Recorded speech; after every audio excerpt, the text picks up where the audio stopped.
Música, informação, A Guardiã da Notícia. na palma da sua mão. Coliseu da Guardiã. Confira a ordem das entrevistas com os candidatos a prefeito do litoral norte de São Paulo. De 30 de setembro a 10 de novembro, você confere os candidatos às prefeituras no Coliseu da Guardiã. Música e informação na palma da sua mão. A Guardiã da Notícia. A Guardiã da Notícia. A Casa Coffee, uma loja de cafés especiais com torrefação própria. Aprecie o melhor café em São Caetano do Sul. Compre pelo WhatsApp 11 97286 8261. A Casa Coffee, cafés especiais. Música e informação na palma da sua mão. Notícias da Guardiã. Notícias da Guardiã. Segurança Pública. Olá, ouvintes, aqui é o Matheus da rádio A Guardiã da Notícia. A Polícia Militar efetuou a prisão de 3 homens suspeitos pelo roubo de 2 veículos e cárcere privado de uma das vítimas em Mogi das Cruzes. As prisões foram efetuadas pelos policiais do 17º Batalhão de Polícia Militar Metropolitana. Na ocasião, os suspeitos realizaram um pedido de viagem por aplicativo, abordaram o condutor, mantendo o mesmo em cárcere privado e subtraindo seu veículo. Com base nessas informações, as equipes intensificaram o patrulhamento e acabaram por encontrar os infratores com um segundo automóvel, efetuando dessa maneira a abordagem e a prisão dos mesmos. Os 3 homens foram presos em flagrante e conduzidos à Delegacia de Polícia Central de Mogi das Cruzes, onde foram reconhecidos pelas vítimas como autores dos crimes. Eu sou Matheus Araújo, da rádio A Guardiã da Notícia, música e informação na palma da sua mão. Notícias da Guardiã. Notícias da Guardiã. Segurança Pública. A Guardiã da Notícia. A Guardiã da Notícia. Música e informação na palma da sua mão. Rei do Mármore. Excelência em qualidade para pias, mesas, bancadas e até escadas. O melhor em pedras para o design da sua arquitetura. Cartela de cores arrojada e moderna, de acordo com lançamentos de mercado. Conheça já os nossos produtos e solicite um consultor para o seu orçamento. 011 95437 9514. Rei do Mármore. Elegância com a essência das pedras. A Guardiã da Notícia. Música e informação na palma da sua mão. A Guardiã da Notícia.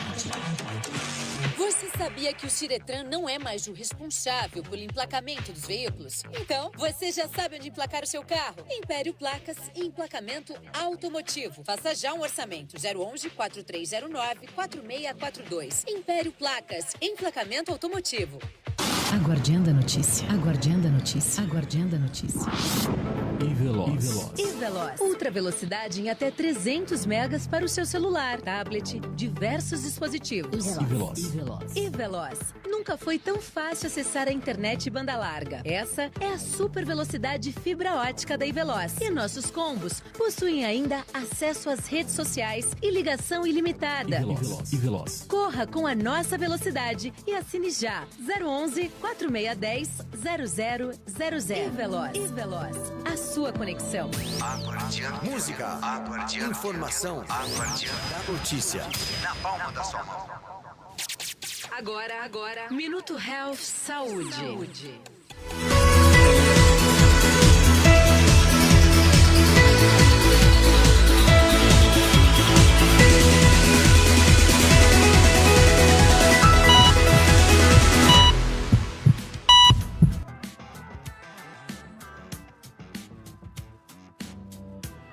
Muito bem, são 10 horas e 43 minutos. Você está aqui na Guardiã da Notícia, hoje com mais um programa Guardiã Health, com o Dr. Antônio Carlos, endocrinologista, com a pauta O que é doença de Alzheimer. Muito bom dia, doutor.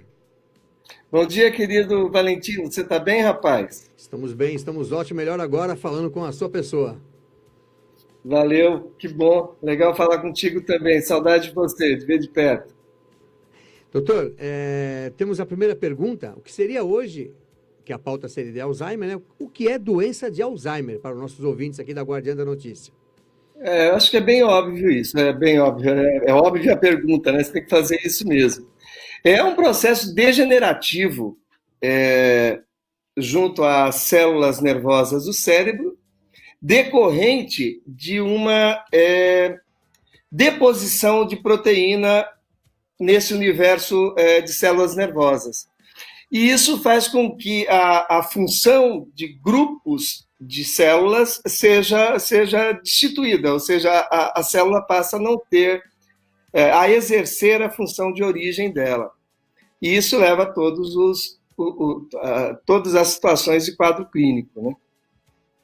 A doença de Alzheimer é um processo degenerativo do sistema nervoso central, de áreas difusas dentro do cérebro, mas que traz prejuízo, mais especificamente quando a lesão ocorre numa região chamada hipocampo. Pergunta para o senhor, doutor, que seria: qual a diferença da doença de Alzheimer e a demência? Essa é a pergunta talvez mais importante aqui nesse contexto, quando a gente passa a definir a doença de Alzheimer, porque existe uma tendência assim popular em trazer para a mesma definição. Na verdade, a doença de Alzheimer é uma das causas de demência. E bem verdade que essa doença degenerativa que se dá no sistema nervoso central pela deposição de proteínas no universo dessas células nervosas, que tira a função, que é a chamada doença de Alzheimer, é a principal causa de demência. Sem dúvida nenhuma, a principal causa de demência. Mas, por outro lado, aliás, existe uma estimativa feita pela Organização Mundial de Saúde que posiciona a doença de Alzheimer como a causadora de demência em 60% a 70% dos casos, ou seja, a cada 60% a 70% dos casos de demência, nós temos como causa a doença de Alzheimer. E eu vou até fazer aqui como se diz, me desculpar um pouco perante os neurologistas que pedem para que nós chamemos a demência de distúrbio neurocognitivo maior. É dessa maneira que os neurologistas se referem a essa situação, que nós vamos falar clinicamente dela daqui a pouco. Mas a demência que eu estou aqui, vou vender isso até o final dessa maneira, até pela facilidade, pela facilitação didática, ela é utilizado hoje a terminologia pelos neurologistas de distúrbio neurocognitivo maior. Que é o que eu aqui estou falando e me desculpando perante a comunidade dos neurologistas aí de todo mundo, né? Que nós vamos utilizar essa terminologia demência para que haja maior entendimento, que é o que nós vemos no dia a dia, distúrbio neurocognitivo maior, a palavra, ou melhor, são palavras um pouco distantes assim, do entendimento fácil. Então, a demência ela tem como principal causa a doença de Alzheimer. Porém, existem outras causas, que acho que vai ser parte das suas perguntas, que causam a demência, que causam esse déficit neurocognitivo.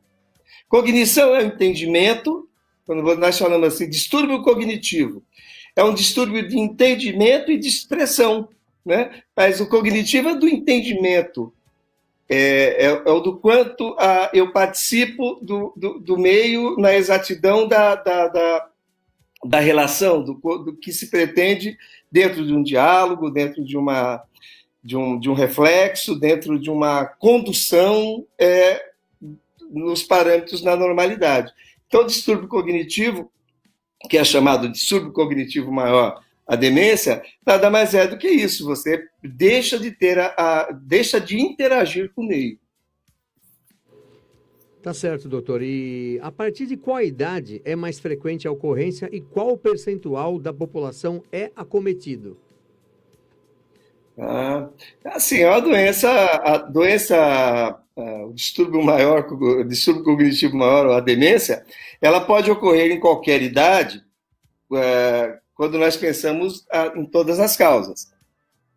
Então, as causas vasculares, por exemplo, você pode ter um acidente que houve uma lesão de tecido cerebral importante, que afetou áreas que têm uma relação muito direta com a cognição, e que aquela pessoa, apesar de jovem, passou a evoluir com demência por perda de tecido cerebral, comprometimento importante do tecido cerebral, e pode ocorrer em qualquer idade, evidentemente. Porém, quando nós pensamos na demência senil, que envolve principalmente o Alzheimer, nós pensamos nessa evolução a partir dos 65 anos de idade. E a cada 5 anos dobra a perspectiva e a probabilidade de evolução para isso. Então, quando nós falamos de demência senil, que envolve o envelhecimento, que faz parte do processo de envelhecimento, envelhecer também o sistema nervoso, assim como nós falamos a semana passada da menopausa, que é no processo de envelhecimento fisiológico da mulher, os ovários deixam de funcionar a partir, em média, de 50 anos de idade. Enquanto o homem tem um declínio progressivo da função testicular e que não se encerra ao passo que aos 80 anos de idade tem metade do que seriam os níveis da sua juventude de testosterona. De qualquer maneira, existe um envelhecimento também no sistema sexual do homem. Então, o processo de envelhecimento ele é difuso, é por todo o organismo. Eu escrevi um artigo agora para segunda-feira para o Diário falando da osteoporose, que é o processo de envelhecimento também, ele proporciona uma fragilidade fisiológica, se é que nós possamos expressar assim, ao processo de envelhecimento. O próprio envelhecimento faz com que nós sejamos menos, do ponto de vista cognitivo, à medida que os anos que nos seja permitido.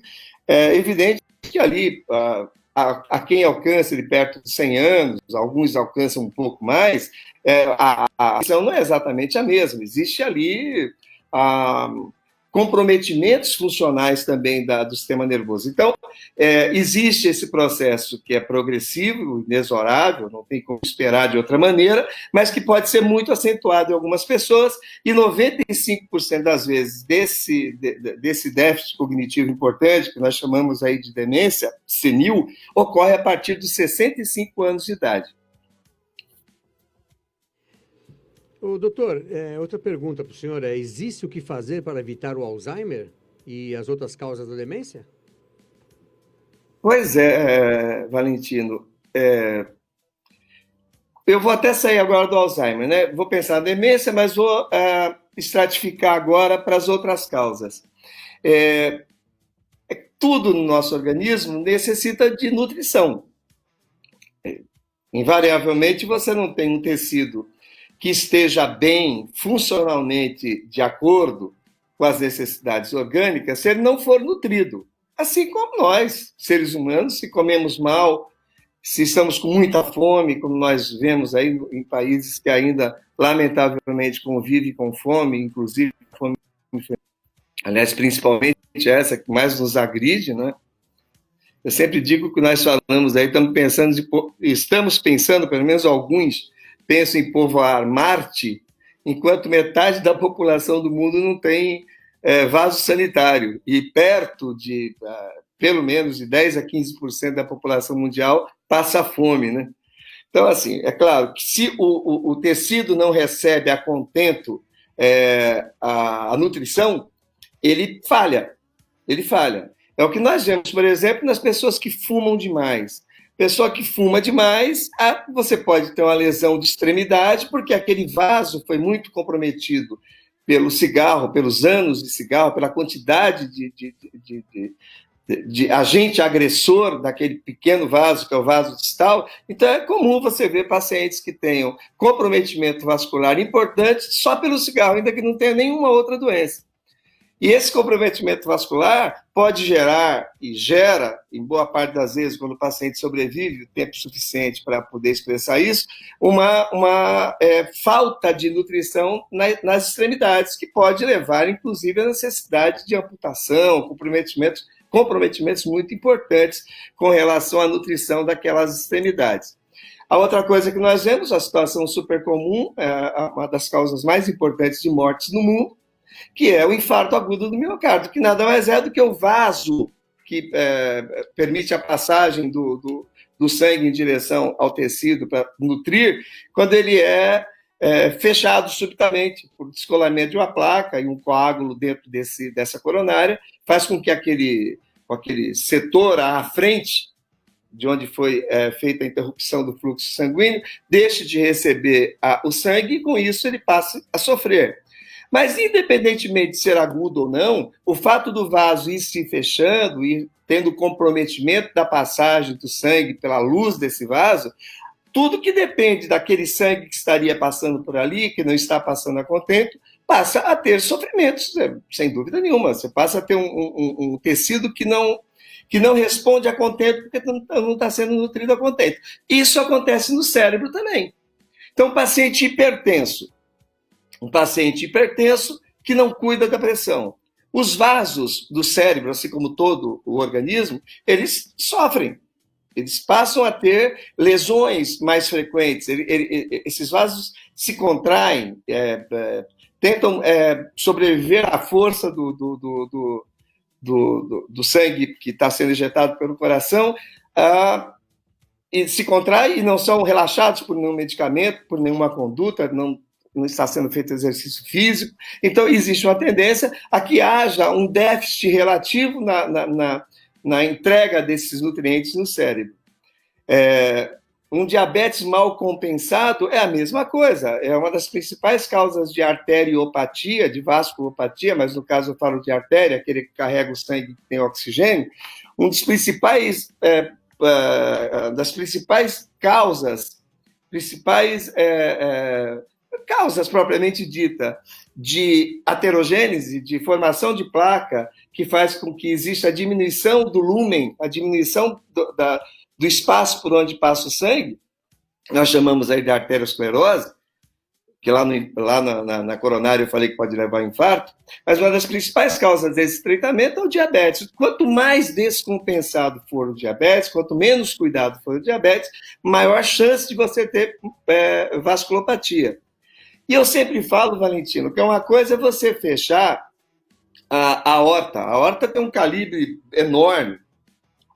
Agora, a outra coisa é você fechar um vaso de extremidade, que é micrométrico.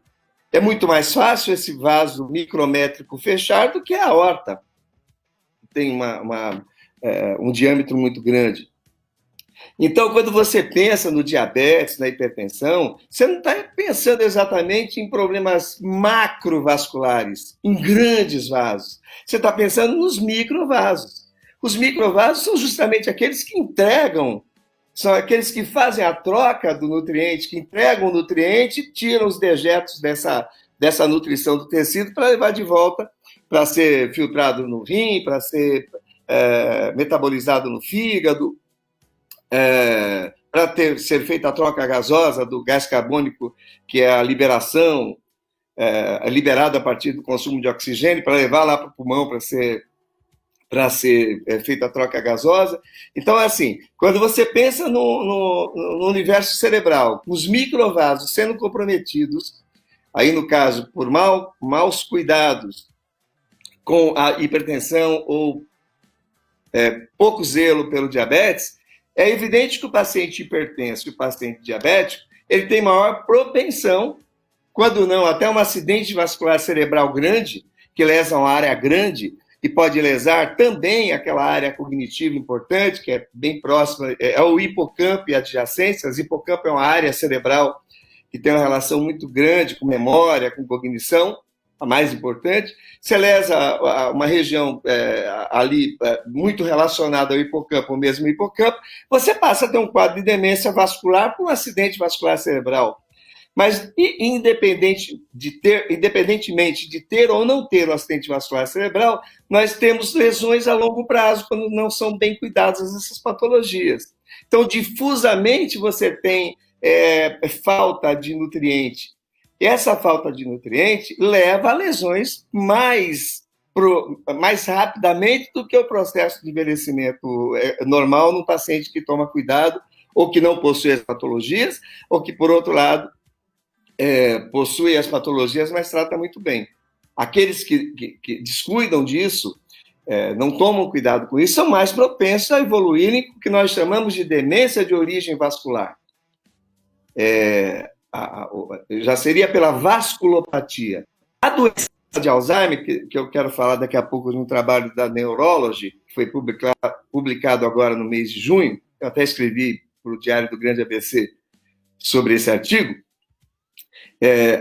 A doença de Alzheimer também tem, por exemplo, na existência da hipertensão, de doenças, uma correlação positiva. Mas a correlação da demência diretamente com diabetes e hipertensão é vascular. A demência, nestas circunstâncias, ela é resultante dos maus cuidados desses pacientes com hipertensão ou diabetes, com comprometimento vascular difuso.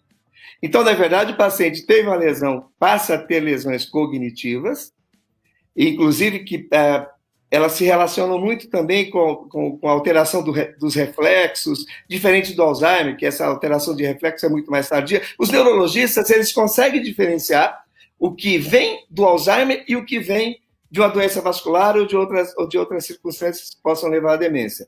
Eles possuem uma chance de acerto que se aproxima mais ou menos de 90% a 95%.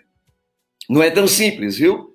Você dizer que um paciente está evoluindo com quadro de demência senil, com quadro de demência, seja por Alzheimer ou se é por uma outra causa.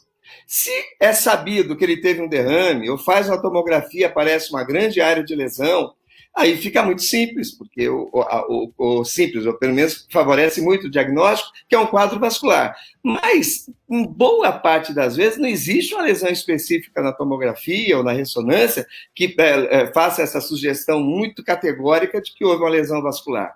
Então, é a história do paciente, é a condução da vida dele com relação às doenças que, porventura, ele possa ter, que acaba direcionando, dando maior probabilidade para que seja Alzheimer ou que seja um contexto vascular que esteja levando a doença. Aí você pode me perguntar, e não sei se você faria isso, se existem diferenças para esses dois grupos, né, com relação ao que eu posso fazer para minimizar, para trazer maior perspectiva de sobrevivência na interação desse paciente idoso com o meio ambiente dele. É por isso que os neurologistas estão tão preocupados com relação a isso. Quando nós pensamos que perto de 15% a 20% da população mundial acima de 65 anos evolui com o quadro de demência, aí 60% a 70% desse total é de Alzheimer, é muito importante que nós tenhamos algo que possa, se não reverter, por enquanto nós não temos nada para reverter, algo que possa estancar, algo que possa retardar esse processo lesivo e aquele paciente possa ter um maior tempo de convívio mais sadio, com a melhor qualidade de vida. Então, isso tem muita importância, é uma importância enorme, mas nós não temos hoje algo que reverta. Mas quando o neurologista precocemente encontra o diagnóstico do Alzheimer, por exemplo, nós temos medicamentos que retardam essa lesão das células do hipocampo. Não que retardam por muito tempo, mas tempo suficiente para fazer sentido você tomar uma conduta para interferir. Então faz muito sentido. Então, nos primeiros, um paciente com 65 anos que começa a já criar alguma confusão mental, e o que nós mais vemos é a dificuldade por novo conhecimento, né? Ele tem dificuldade no aprendizado, coisa que ele não tinha até algum tempo atrás. Tem pessoas que têm dificuldade no aprendizado desde as idades mais tenras, né? E não é para alguns campos de conhecimento. Mas, assim, sensu lato, né? Aquela coisa que seria de facilidade e que passa a ter muita dificuldade, já é um sinal, né? O paciente tem 65 anos e começa a ter dificuldade. Uma das coisas é a dificuldade para nomear. Ele sabe para que serve determinado objeto, mas tem a dificuldade de nomear aquele objeto. E aí deve-se fazer uma interferência, Valentino, porque eu vivo isso desde desde que eu sou médico, aquela quantidade de pacientes que você vai atendendo e querendo lembrar os nomes. Eu sempre fui muito bom de memória. Quando eu comecei a não lembrar mais os nomes das pessoas, quando eu volto à minha cidade, Itanhaém, e às vezes eu vejo pessoas, puta, que cara legal, bacana, poxa, jogamos futebol junto, que eu não lembro o nome, eu chego a sofrer. Mas não é essa, não é essa não é esse o sinal, não. Isso é muito comum, são muitos nomes, muitas coisas, muitas pessoas, muitos envolvimentos.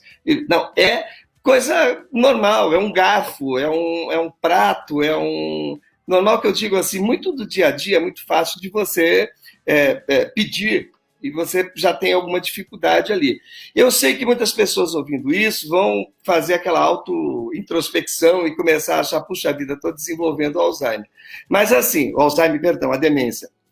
Mas aqui no caso, aqui eu estou falando mais da clínica relacionada ao Alzheimer, né? Que é aquela situação mais progressiva em pacientes assim, que até prova o contrário, não se relacionam com maus controles de diabetes e hipertensão. Eu estou diferenciando um pouquinho aqui a causa vascular, que é menor, atinge mais ou menos 10% com causa de demência, e essa que é o Alzheimer, que nós estamos falando agora, que perfaz 60% a 70% dos casos de demências. Então, existe esse modelo evolutivo, ele começa a fazer confusão e dificuldade para o aprendizado, e isso é progressivo. Isso é progressivo. No primeiro sinal, já deve ser, o neurologista deve ser procurado por conta de que ele tem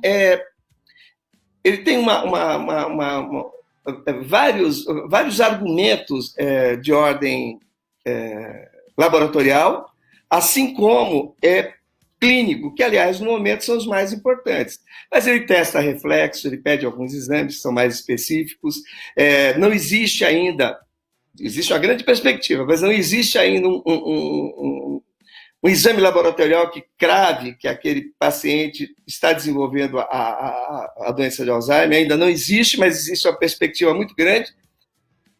Existe para uma situação menor, que inclusive em Bogotá tem um estudo sendo desenvolvido por conta da deposição de uma proteína específica e tem um link genético. Isso é lá e talvez isso nós possamos derivar para investigação, os neurologistas possam derivar para investigações na população geral. Nesse momento nós não temos nenhuma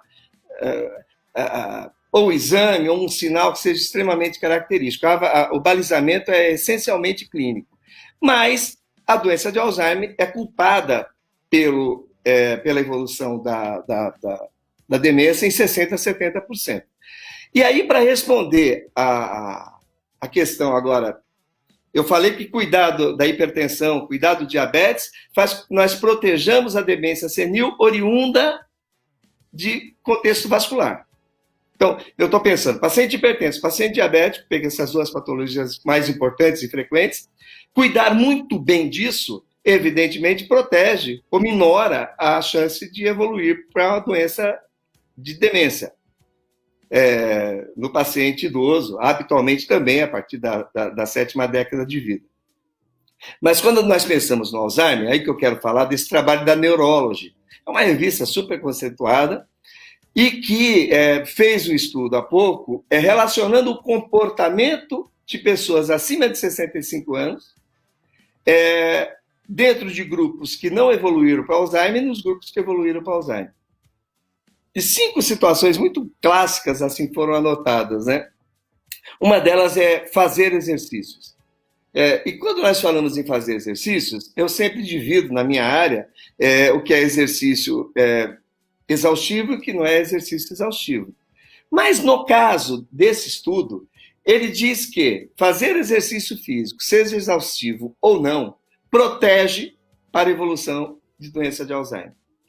Uma outra situação, que é a segunda, é tabagismo. É evidente que é ao contrário. O tabagismo, que traz tanto transtorno de origem vascular, também para o Alzheimer, não fumar é proteger para a evolução do Alzheimer, não evoluir. Você não fumar, você está mais protegido que aqueles que fumam para a evolução para o Alzheimer. Um terceiro item importante, eu falei então de exercício, falei de tabagismo, um terceiro item importante, que é bastante contestado no dia a dia, pelo mundo afora, por cientistas prós e cientistas contras, é o consumo moderado de álcool, consumo leve e moderado de álcool. Nesse estudo da Neurology, consumir moderadamente ou mais leve, consumo mais leve de álcool, foi um fator de proteção dentro desse estudo que procurava saber, procurava encontrar comportamentos que nos protejam da evolução do Alzheimer. Então, eu falei aqui do não fumar, falei aqui da atividade física, falei do consumo moderado de álcool. Uma coisa importante que se diz todo dia, e eu vejo muito bem aqui na minha família, vejo a minha sogra com 99 anos, são atividades intelectuais. Está dobrando meu som aqui, Manudinho. São atividades intelectuais desafiadoras. E quais seriam? A famosa palavra cruzada, está sempre se destinando ou procurando aprender um idioma novo, fazer conexões entre idiomas, traduzir o mesmo texto para várias línguas, ou pelo menos para duas, procurar palavras novas, entendimento verbal, gramatical. São situações desafiadoras, pode ser até criar um software, mas eu digo aqui, já estou aqui dando um caráter futurista aqui para a proteção do Alzheimer. Então, assim, essas atividades desafiadoras, não fumar, fazer exercício físico, e eu falei do consumo leve a moderado de álcool. Esse mesmo trabalho da Neurology, publicado em junho desse ano, fala ainda de um quinto item, que é a dieta. É evidente, não podia ser diferente. E a dieta que mais se relacionou com proteção de evolução para Alzheimer foi a dieta do Mediterrâneo, ou é a dieta do Mediterrâneo. A dieta do Mediterrâneo, que eu sempre brinco, não brinco porque eu quero, brinco porque eu leio, né? Que a dieta do Mediterrâneo é o lugar que é bem pouco consumida justamente no Mediterrâneo. Mas, por outro lado, claro, isso foi, historicamente, nós entendemos que a dieta do Mediterrâneo, que é a dieta cravada, que tem, assim, seus alicerces no consumo de legumes e de vegetais, né? Folhas e hortaliças, frutas, legumes. Ela é bastante fulcrada nesse consumo, utiliza muito óleos de ótima qualidade nutricional, aí cabe bem falar do azeite de oliva. Se utiliza muito de peixes como referência ou como percentual proteico, e o peixe, por sua vez, que é rico em ômega 3, conhecido protetor vascular. Nós não sabemos se aquelas cápsulas que nós compramos na farmácia, elas nos protegem, nenhum estudo provou isso, ou se nos protege o quanto, mas o consumo do peixe aparentemente esteja nos protegendo, principalmente pelo conteúdo de ômega 3 que ele possui.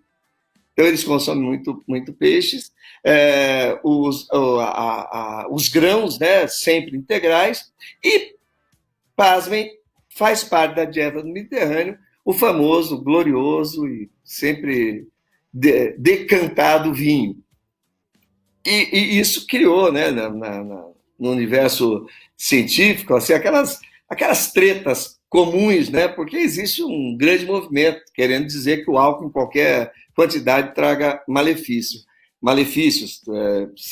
sejam como se diz, sempre resultando problema, e não é verdade. O grande problema que nós temos quando nós falamos de benefícios do álcool é que nós não temos como selecionar, saber aquele que vai, a partir do momento que tiver a ingesta contínua mantida, vai desenvolver o etilismo crônico, vai desenvolver o vício, vai desenvolver todos os danos, não só orgânicos, mas principalmente de âmbito familiar e social para a vida daquela pessoa. Então é muito difícil você abonar ou fazer elogios explícitos ao consumo de álcool, seja leve ou moderado, mas esse estudo não se furtou de admitir que, pelo menos estatisticamente, o álcool, para aquele grupo, um grupo estudado, grande, que tem estatisticamente significativo, trouxe proteção para a evolução do Alzheimer. Então, fechando, as condutas sempre são aquelas que nós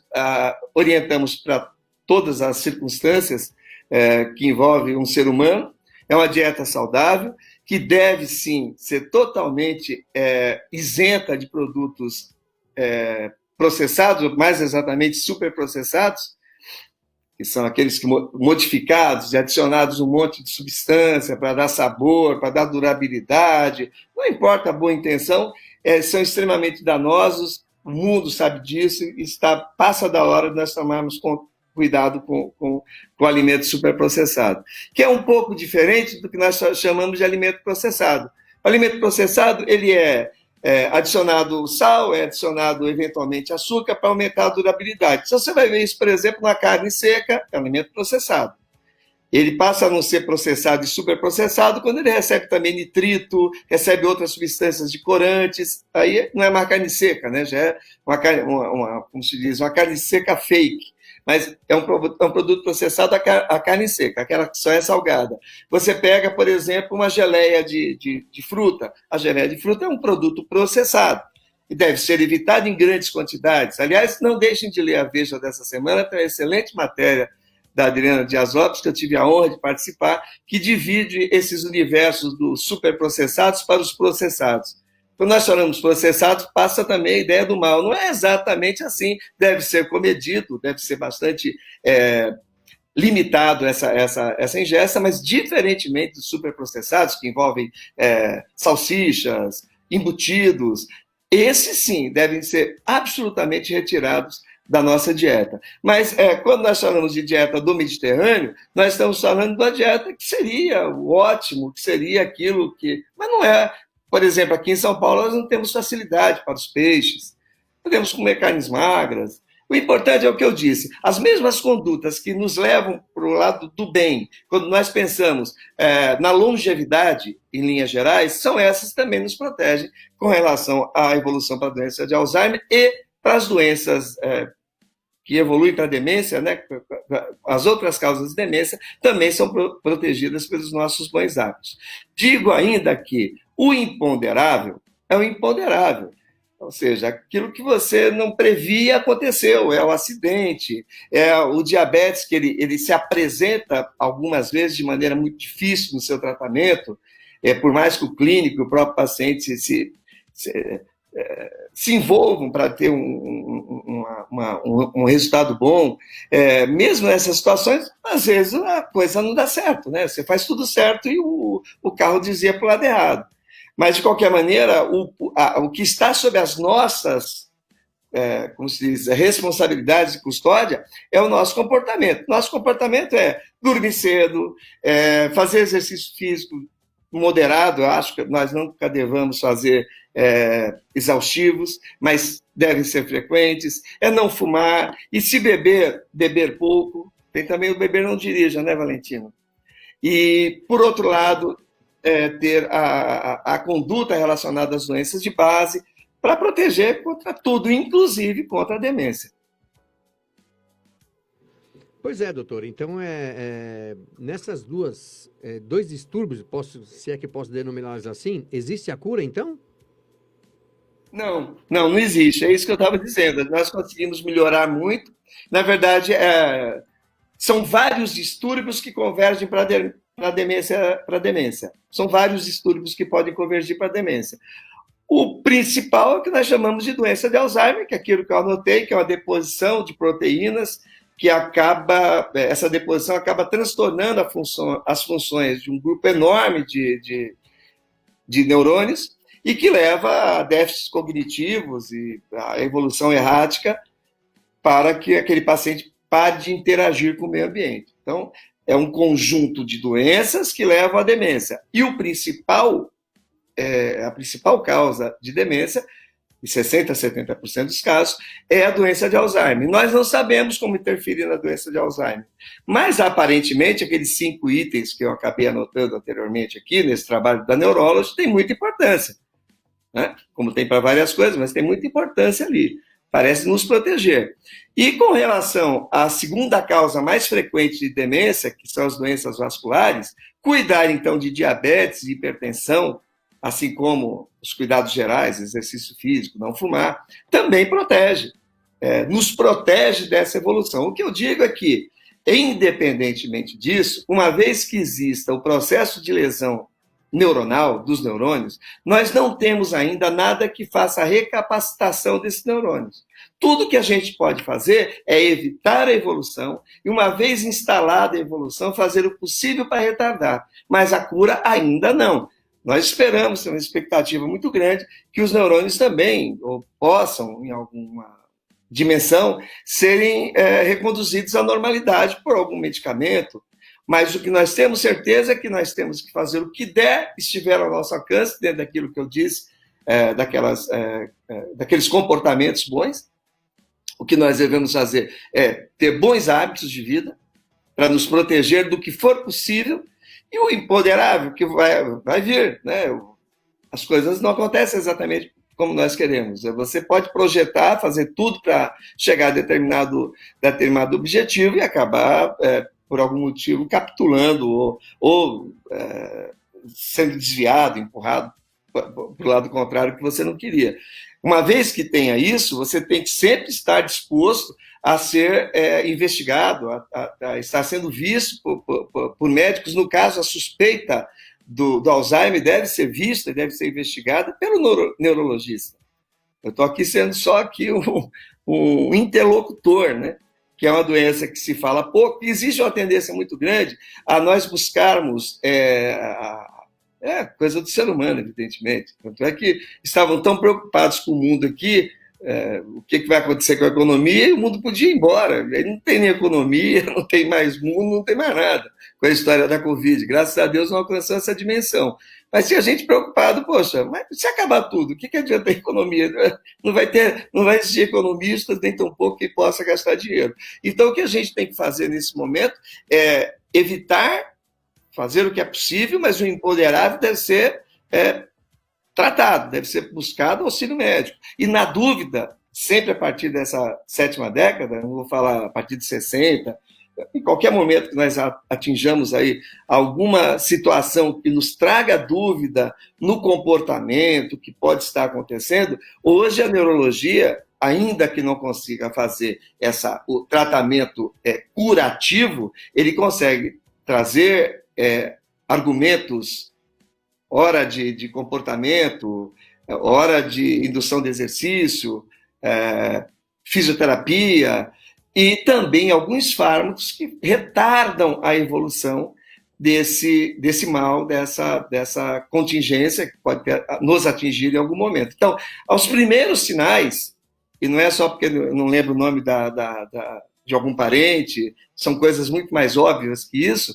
mas aos primeiros sinais deve sim ser procurado um neurologista, porque tem o que ser feito, não na dimensão que nós sonhávamos, mas pelo menos numa condição que faz com que aquele paciente retarde, possa interagir com o meio ambiente, com os familiares, por mais tempo do que seria se não tivesse uma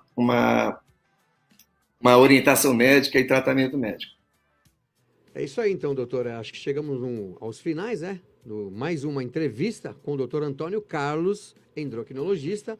Muito bem explicado o que o senhor explicou hoje. Eu acredito que os nossos ouvintes entenderam, ao menos, o que seja um Alzheimer e a demência, né?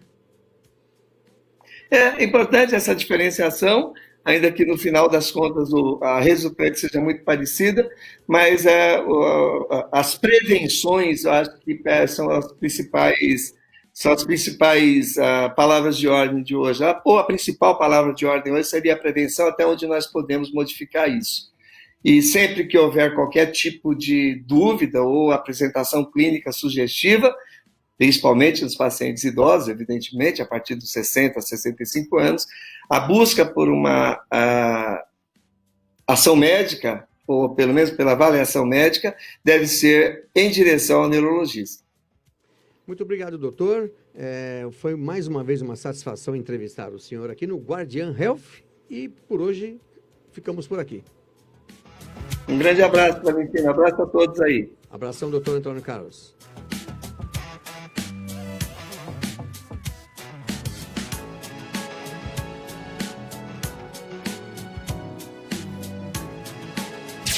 Minuto Health Saúde.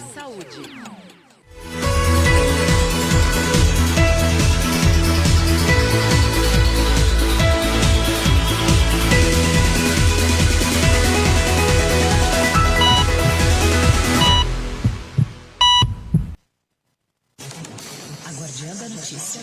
Música e informação na palma da sua mão. A Guardiã da Notícia. Música e informação